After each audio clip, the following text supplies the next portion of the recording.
Welcome, market participants, to another Three Things in Credit. I'm Van Hester, Chief Market Strategist at KBRA. Each week, we bring you three things impacting credit markets that we think you should know about. At what point do surveys start to reflect economic activity? Well, that's probably too simplistic a framing of the issues at hand. Take the Michigan Consumer Sentiment Survey at its worst levels in its 70-plus years of existence. But the consumer continues to spend, goes the familiar knee-jerk reaction. The truth lies somewhere in the weeds, as in, consumer spending overall remains buoyant, where wealthier household spending is more than compensating for depressing spend from less wealthy households. So we bring this up because another survey out this week, CEO confidence conducted by the Conference Board, has fallen off a cliff. A survey of 141 CEOs made May 14th to the 18th fell from 59 in Q1 to 47. Readings below 50 indicate more negative responses than positive ones. According to the release, CEOs reported that the economy is materially worse now than it was 6 months ago and expected economic conditions to weaken further over the next 6 months. At what point do surveys start to reflect economic activity? This week, our three things are: 1. Waller redirect. One of the Fed's thought leaders says risks have changed. We'll dig into what he's seeing. 2. Income slowdown. The raw material that drives the economy is running into headwinds. And 3. 2026 default forecasts. We'll get the latest update from KBRA Analytics Eric Rosenthal. All right, let's dig a bit deeper. Waller redirect. We have long considered Federal Reserve Governor Chris Waller one of the most meaningful voices on the FOMC. His research background, coupled with what strikes us as a data-driven orientation rather than an ideologically driven one, makes him a thought leader in our opinion on the committee. So when he updates his view, we pay attention. He did just that last week in a speech titled, "Policy Risks Have Changed." Recall that in a speech given in February, Mr. Waller made a convincing case that the labor market represented a risk at least as important in the Fed's dual mandate as inflation. Now he acknowledges that the conflict in the Middle East and its impact on energy prices may have a lasting effect on inflation. At the same time, he believes conditions in the labor market have improved from what he described as its weak and fragile state. Today, he makes the point that little or no job creation is now consistent with a stable labor market, given essentially no growth in the labor force. Well, that serves as a reminder that the employment side of the dual mandate is maximum employment, not necessarily growth in jobs. And that, in and of itself, should be seen as problematic from a risk asset investor's perspective. Taken literally, which we're not sure all committee members do, job growth could be negative, hardly a sign of a robust economy, meeting the Fed's maximum employment mandate as long as the labor force is shrinking. That aside, given the improvement in the labor market, Mr. Waller says his focus has shifted to the risk of inflation. He believes that markets are underpricing the risk of prolonged high energy prices and how that bleeds into prices for other goods and services.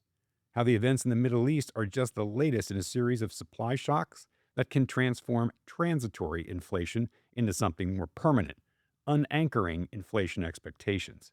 Now, he admits, we always like the candidness, he doesn't believe this is likely, but it is a risk I cannot dismiss. So from his standpoint, inflation is now the driving force into his policy decision. He joins the recent dissenters supporting removing an easing bias from the FOMC statement. That said, he is prepared to be patient in holding policy at what he describes as its current restrictive setting, awaiting additional data on inflation and inflation expectations. All right, on to our second thing, income slowdown. So we've been warning of the risk of slowdown in consumer spending, and the fuel for said real disposable income continues to contract. The April print came in at a negative 0.5% month on month, the third month in a row of a negative print, and the 6th month of the last 7 where growth has been flat to down. Now, for context, in 2024, RDI was not negative in a single month. There's something happening here. What's happening is inflation is reaccelerating while nominal income is slowing. We see that transmitting into slowdown in the spending data as well. Real consumer spending squeezed out a 10 basis point gain in April over March. Monthly gains in 2025 and 2024 averaged 14 basis points and 28 basis points respectively. We see it anecdotally in retailer earnings and guidance. Walmart and Costco continue to perform on the back of higher income shoppers trading down. Target continues to face a stronger headwind due to its middle market customers becoming more cautious facing the chain's heavier mix of discretionary goods. Dollar stores catering to the lower prong on the K-shaped economy are seeing sales buffeted by higher gas and food prices.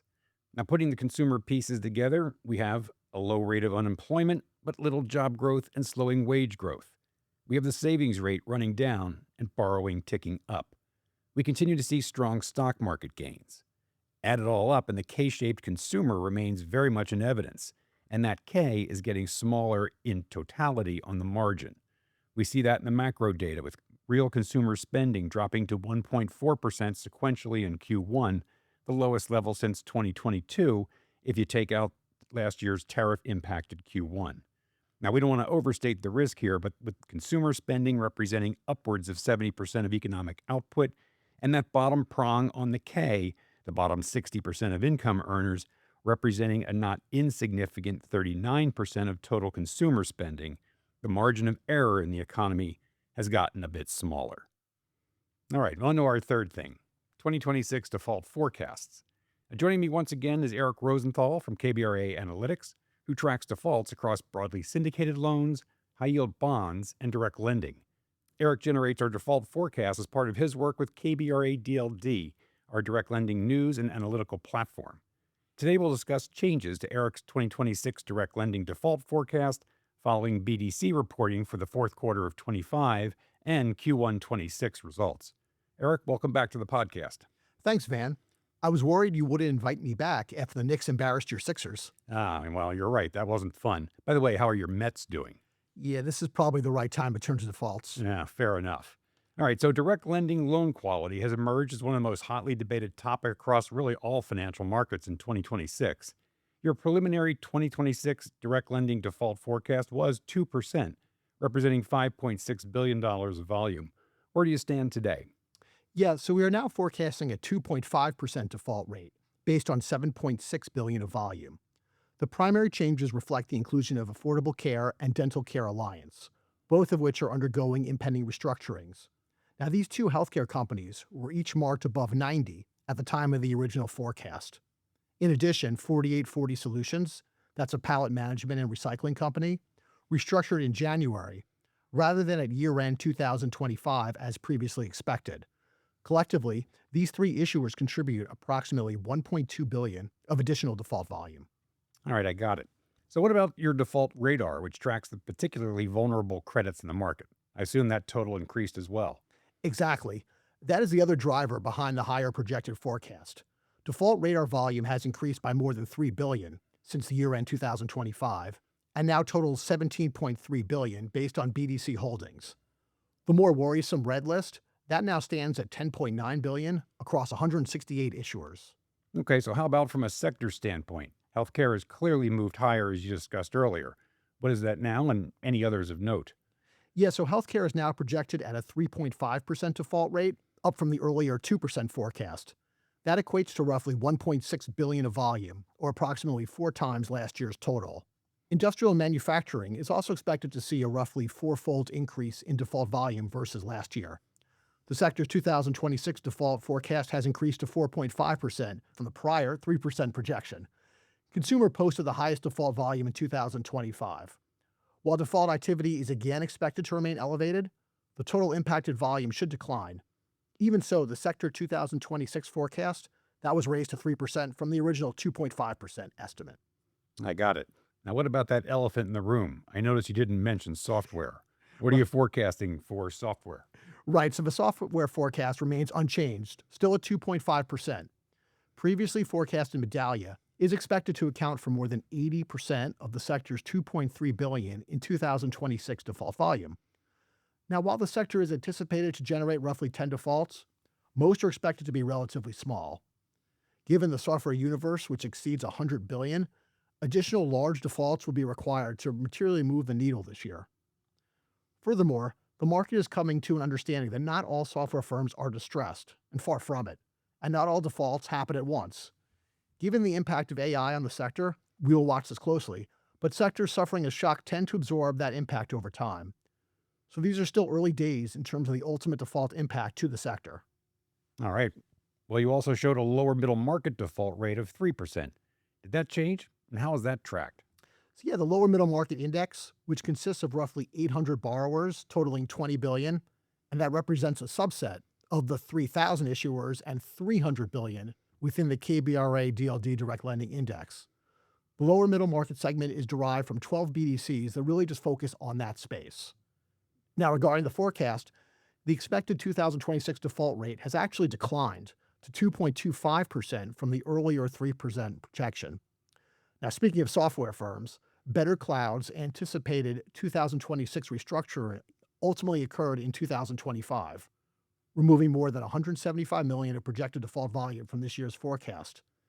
In addition, fair value marks, they held up relatively well during the first quarter, with 35% improving and only 22% declining compared to the prior period.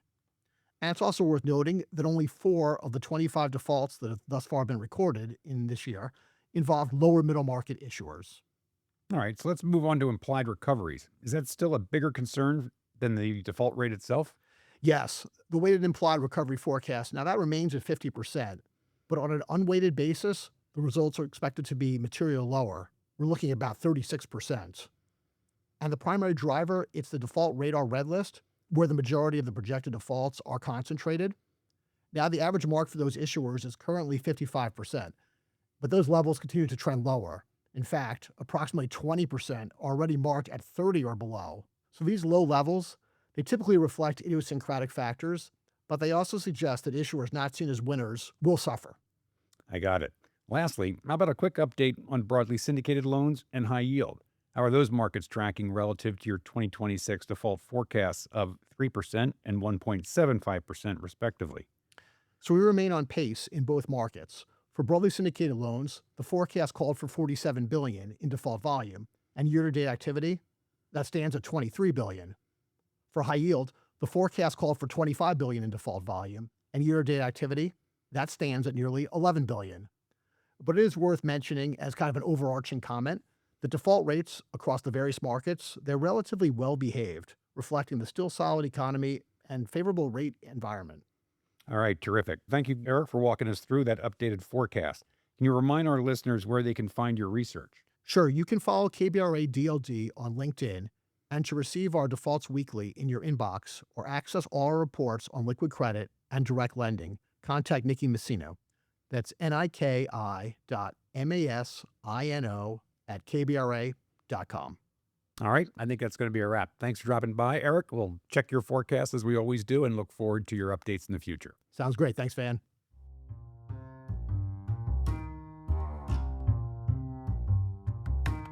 So there you have it. 3 things in credit. 1, Waller redirect. To cut or not to cut is still a coin flip, but the focus should be on inflation risk. 2, income slowdown. You have to make it to spend it. The fuel for consumer spending is running into headwinds. And 3, 2026 default forecasts. KBRA Analytics updated forecasts are well behaved. As always, thanks for joining. Don't forget to check in on KBRA.com for our ratings reports and our latest research. We'll see you next week.